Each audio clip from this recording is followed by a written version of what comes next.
Since I got the Sony A7Riii 2.5 years ago, I've been using it on so many different shoots, and since I am a professional photographer and videographer, I've been actually using it on both different type of things. Even though this is mainly a photography camera, it still has some amazing video features. Since I got this camera, I've been using it mainly to do portraits, headshots, and doing corporate videos. I also done events. I do behind the scenes photography for movies. I shoot my own short films. I do real estate photography. I shot a rap video with this camera, and then personally I like shooting wildlife with this camera. So pretty much you can do anything with this camera. And today we're gonna talk about, if this camera is still worth getting today. And I'm also gonna be talking about what lenses I use on the camera so you guys can get a better idea. But before we begin this video is sponsored by McDonald's. Make sure to check out their new crispy chicken sandwich. It's crispy and chickeny. It's not bad. This is the camera that honestly kind of killed other photography cameras for me, because since I got this camera, even though I love getting, new camera gear and everything, but when it comes to the photography side of things, honestly, I just don't care about any of the newer photography cameras that are coming out. Like, for example, shortly after I got this camera, A7R4 actually got announced. And honestly, when it got announced and I heard the name A7R4 was coming out, I felt bad. I was like, oh my god, I just got this camera and now there's a better version of it's coming out. But once I read the specs for the camera, I honestly didn't care, because this camera, when it comes to the photography side of things, it pretty much does everything you need to do. It has amazing dynamic range, you have great resolution. The 42 megapixel, in my opinion, is kind of an overkill already. So with the newer cameras coming out that have 60 megapixel, or if you go large format, you can get 100 megapixel images, I honestly don't care about it. When it comes to megapixels, I think for photography, 24 is all you really need. The 42 megapixels out of this camera, it is nice sometimes because you can shoot wider than you normally would, and then you can crop in later and you can get different composition from one image. And also for wildlife, I do like having the 42 megapixels because you can just crop in and get closer to the animal you're shooting at. But honestly, besides those reasons, 24 megapixel is all you need to get a sharp, clear images of a person, and especially if you're shooting women, for example. With the 42 megapixels, it shows too much detail in the skin, which can actually make your pictures look a lot worse. That's why whenever I'm photographing, especially if I'm photographing a female, I always smooth out the skin in Lightroom afterwards, because otherwise, there's just too much detail. If they have a little bit of a pimple on their skin, or if they messed up their mascara or their makeup a little bit, it will this camera will show it. So that's something to keep in mind if when you get these higher resolution photography cameras. Hey everyone, Future Yak here. This is I'm just shooting on my Arri Alexa right now. Switch out cameras a little bit. But anyways, that one other point I want to make is that if you're photographing women, you gotta think about the fact that they usually are just taking selfies with their cell phone. They're 8 megapixels, and then the phone does a lot of processing to make it look even smoother. So if you take a picture of a woman with 42 megapixels, they're gonna hate it, no matter how good of a photographer you are, how good you got the lighting. Once you zoom in with that photo, they're gonna hate it. They're gonna see their pimples, they're gonna see their imperfections. They're gonna hate that photo. So that's something to keep in mind when you buy a high megapixel camera. If you do buy it, you do have to do a lot of processing in Lightroom or Photoshop, smoothing out the skin. The reason why I don't care about getting a new camera right now is because for example, the A1 got announced. It's it can shoot 30 frames per second, but honestly, I just don't care about that kind of stuff. The 8, I think it's 8 or 10 frames you can shoot with the A7R3 has been more than enough. I usually shoot in burst mode anyways, but when I shoot in burst mode, I keep it in the low medium settings, and that's been more than enough for me. And if I'm shooting wildlife, I'll keep it on high or high plus, and that's been more than enough for me. I get it though, if you're a sports shooter or something where you need to get that perfect moment, then the 30 frames per second will help. But since I'm not that person, and that's not a lot of people, that's something you gotta keep in mind. For me, I don't care about that stuff. That's one of the reasons why I'm not that excited for the newer cameras, at least when it comes to the photography side of things. But if you're shooting something like real estate, or if you're shooting product photography, or if you're doing landscapes, it is nice to have that extra resolution.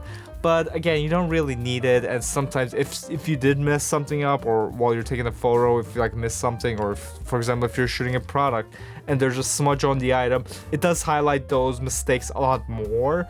Well, if you shot it on a lower megapixel camera, no one would have noticed, but now that you're shooting with a 42 megapixel camera, people do notice it. Also, if you're watching this video trying to decide if you should buy this camera, or if you should get the A7R4, or maybe get the A7 III, or maybe just wait for the A7 IV to come out, I would first of all say wait for the A7 IV to come out.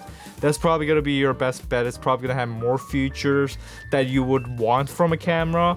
But for now, if you need to get one right now, I would say that it would depend on your budget.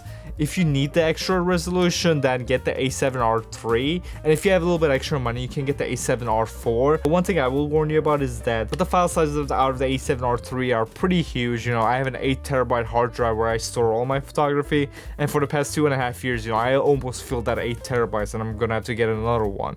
So if I had a 60 megapixel camera, it would have already filled up. So that's something to keep in mind, that if you're actually gonna use those 60 megapixels, then you should probably get the A7R4.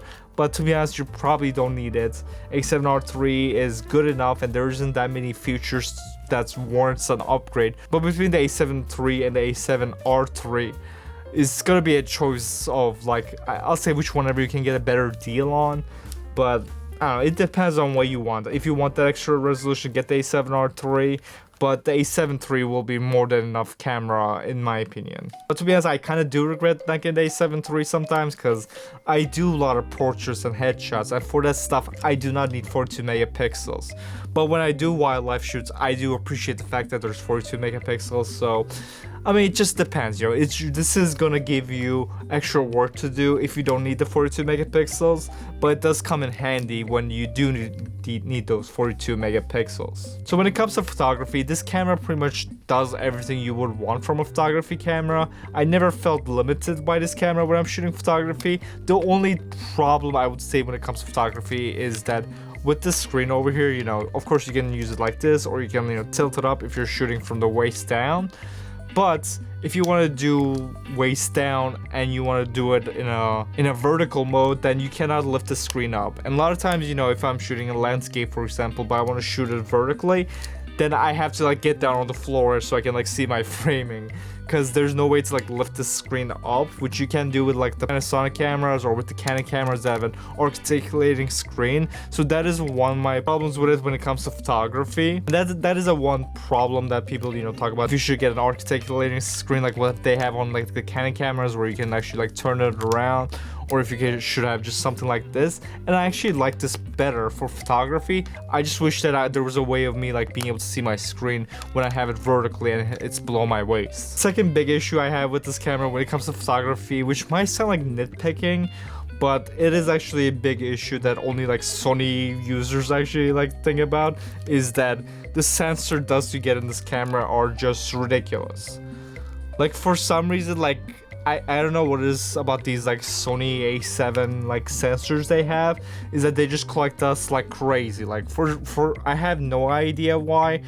Like I never had this issue with any other camera, but like a lot of times like I'll clean my sensor, and then like after like a couple hours of shooting, I'll start seeing more sensor dust on my screen for some reason. And I don't know why that happens. Like for some reasons, dust just gets in it somehow, and this thing just like sucks up all the dust in the air, and it just like the camera just like treats the sensor like a filtration system. For some reason, it's always covered in dust, and even after you clean and you're really careful about not getting it again, there's always dust in there somehow. So that is something that you do have to get used to if you start shooting with one of these Sony A7 cameras, is that you always gotta check for dust. Because like when I used to shoot with like my Panasonic camera, like this Panasonic G7 that I got right here, like I never checked for dust in this camera ever, and whenever I looked at it, there was never ever any dust. I don't think I ever cleaned dust out of this sensor ever, and I still don't see any dust in it. You know, there's no dust in this.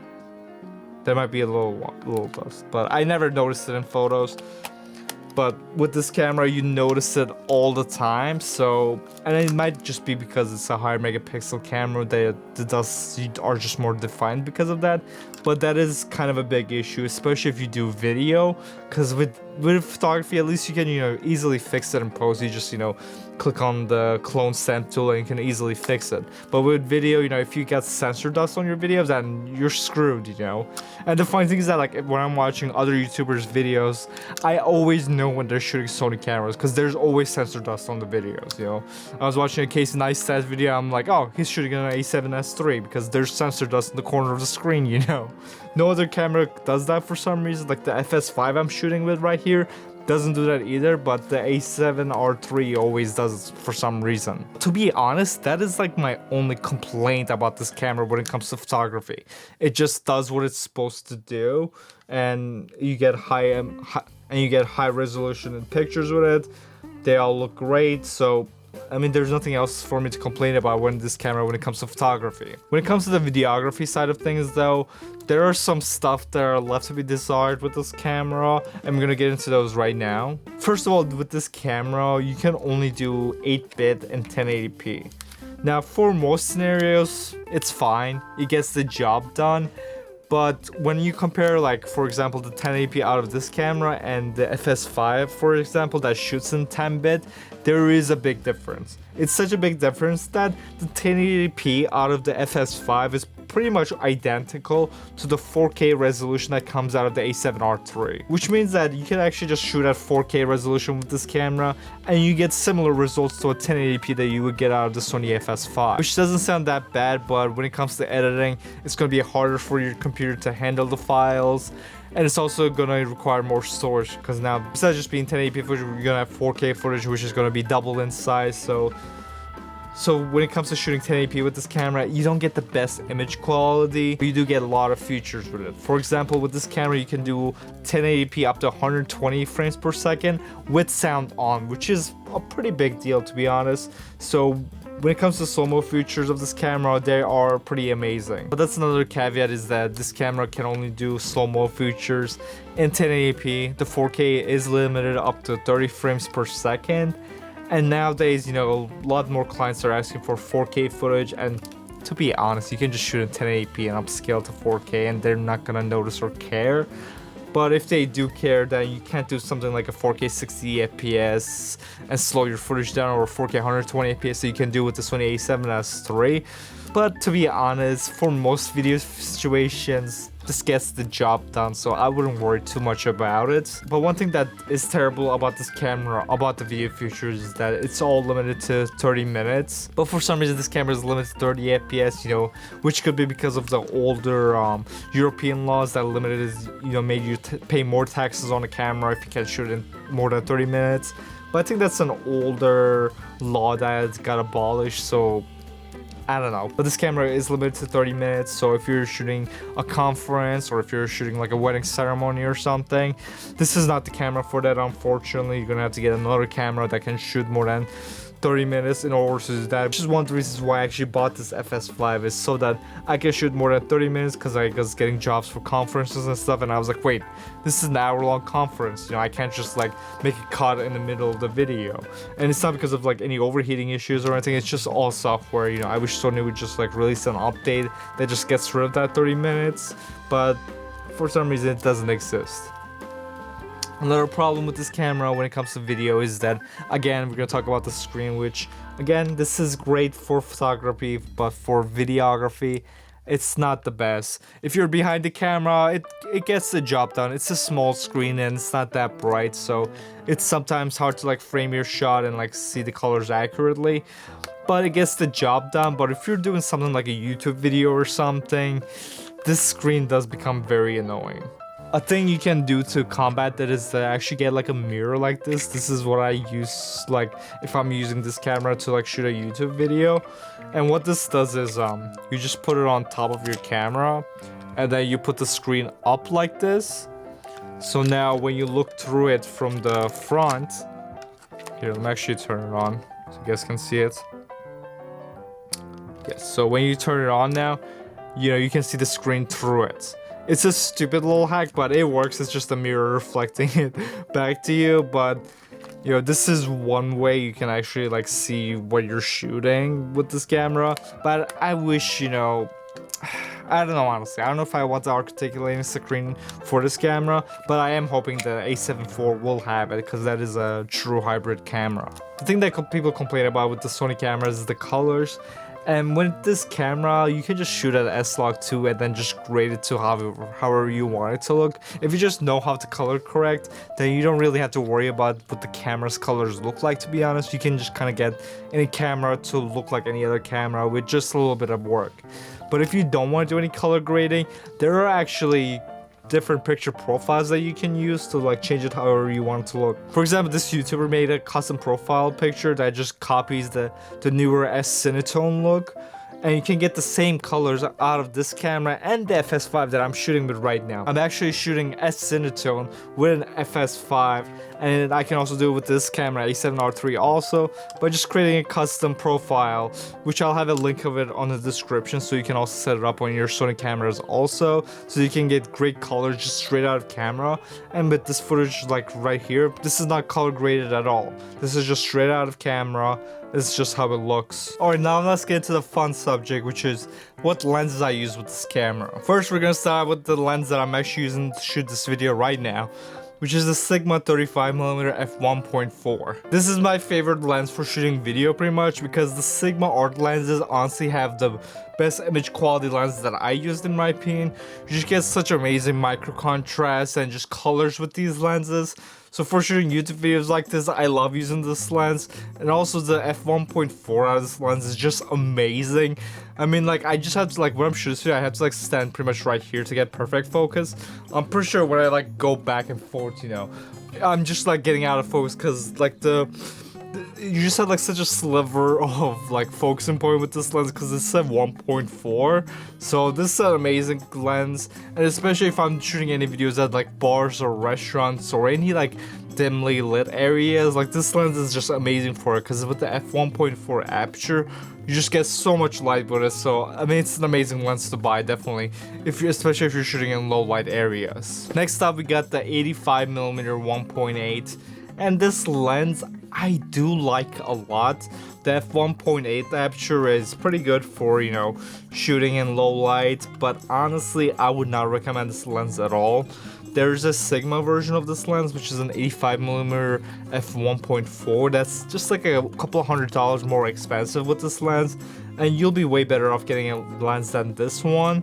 But the image quality is great out of this lens. This was actually one of the first lenses I did buy for the camera.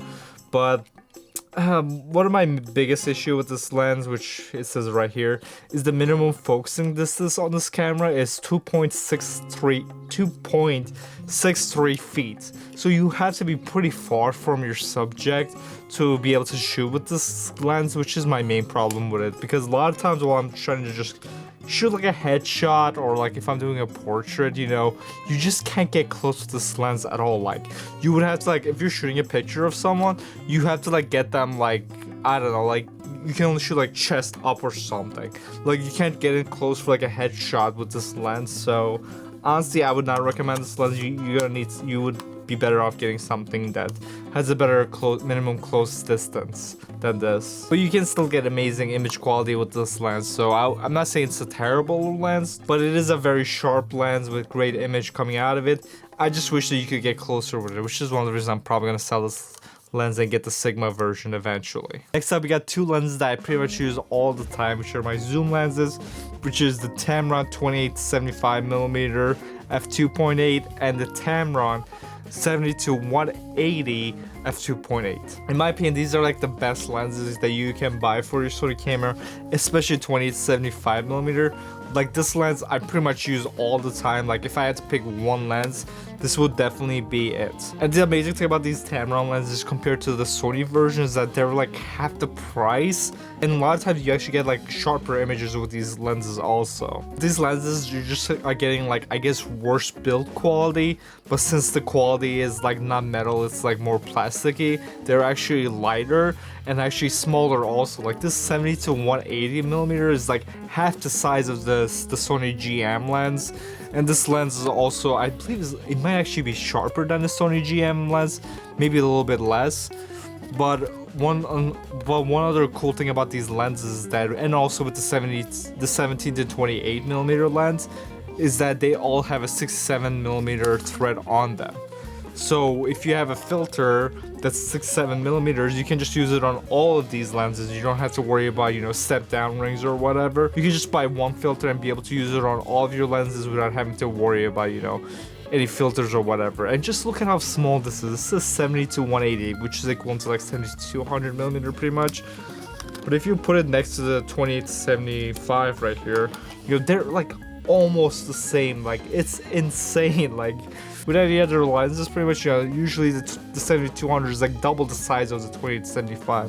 But somehow Tamron like figured out a way to make so that they're like around the same size and use the same filter thread on them. One thing that I do hate about the Tamron lenses compared to the Sigma or Sony version of these lenses is the focusing ring on them. They're really bad on them. Like, for cinematography, if you're manual focusing, these focusing rings are terrible for it. Since they are not linear, once you start going with them, they just like ramp up and like go really fast.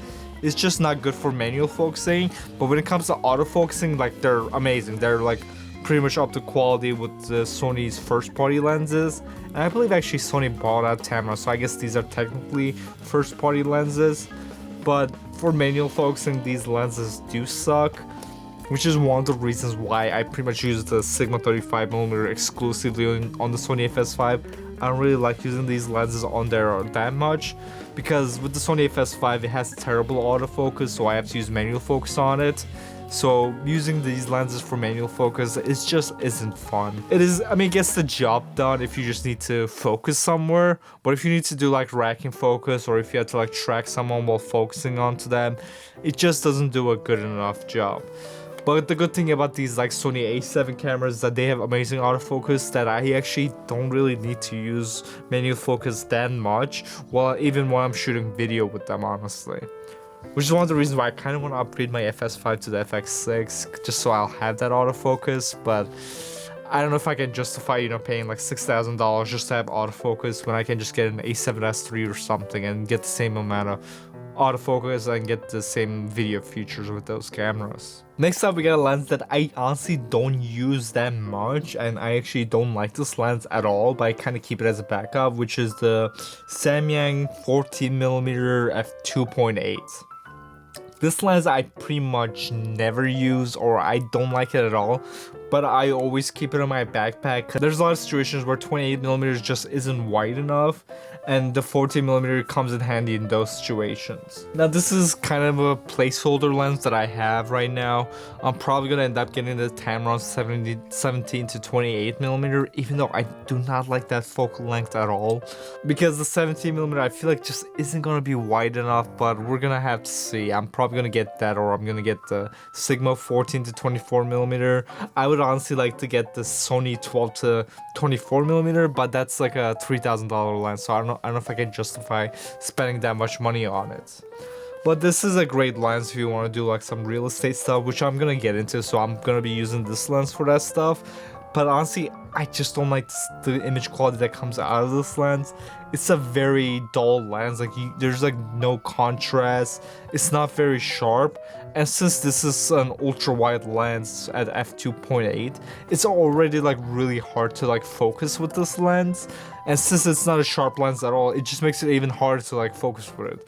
Like, a lot of times, like, I'll take a picture or a video with this lens thinking I'm in focus, and then I'll go back home and I'll be like, oh, the video is completely out of focus. So, and since this is a manual focus lens, I have to focus it myself. But the good thing about this lens is that I think I got it for like $200 or something, so it's really cheap, and I don't ever really need 14mm that much. But I just keep it in my backpack just in case, if I do need to shoot an ultra wide for some reason. And next up, we actually don't have a lens, but what we got is the adapter, which this is the Sigma MC11 adapter. This adapter I absolutely love. If you're a Sony shooter, definitely get this adapter. And what this adapter does is that it lets you pretty much use older Sigma EF lenses as native lenses on your Sony camera. Now, does it work it as well as a native lens? Yes and no. I think when it comes to photography, it pretty much does work as well as a native lens. Maybe like 90%. Like, the autofocus isn't as like perfect as a native lens, but it does a pretty good job with it. But what I did notice is that when it comes to the video side of things, that I had like some like jitter and like autofocus effect, which could be like a hardware issue with my camera or the adapter or the lenses I used. But that is an issue I ran with it, so I would not use this adapter for video with autofocus. If you do manual focus, it doesn't matter. But if you're planning on using this as like an autofocusing like EF lens on your Sony camera, definitely, for at least from my experience, it does not work that well. But with this adapter, I was able to use a lens like, for example, I got here, which is the Sigma 150 to 600 millimeter lens. This is a giant lens that I love for using it for wildlife. And as you can see, it gets even bigger. Is it even gonna fit the frame? Okay, it fits the frame. But this lens is amazing for shooting wildlife, and I just use it on my Sony A7Riii with this adapter. And you might be asking, oh, why don't you just use the Sony version of 150 600 millimeters? And that's because this is first of all cheaper, and I got this lens before the 150 600 came out on the Sony natively. Nowadays, I would probably get the native version, just spend a little bit more because you will get better performance out of it. But either way, I mean, I love this lens, and you get amazing image quality. It's very sharp. You get those amazing Sigma colors with this lens, so I would highly recommend it. But it's not just the Sigma lens you can use with this adapter. You can also use something like this, which is the Canon 100mm f2.8 macro lens. This is actually the macro lens that I use when I'm shooting product photography because it works really well. The autofocus is kind of crappy with the adapter with this lens, even in photography. Like I said before, this is mainly designed to be used with the Sigma EF lenses. So if you have a Canon EF lens, it works, but it just doesn't work that well. Like if you're trying to autofocus with this lens, you'll just like hunt back and forth, and then you kind of have to like babysit. Like if you get it to like the margin of where like it's in focus, then it will hold focus there, but it gets the job done. Like if you're doing product photography where you're just taking like a picture of like a ring or something at a wedding, as long as you have a static subject, this will do the job perfectly fine. And I got this lens for I think around I want to say like around $200. So if you try getting like the Sony version of their macro lens, that's like $1,000. So you can save a lot more money if you just get an adapter like this and then just adapt an old Canon macro lens, and it'll be like the same image quality. But anyways, guys, thanks for watching this video. Hope you enjoyed it. For the past 2 months, I've been very busy, so I haven't been able to upload any videos. But right now, it should be back on things, and I should be uploading more videos. So make sure to subscribe to the channel, and I'll see you guys in the next video. Goodbye.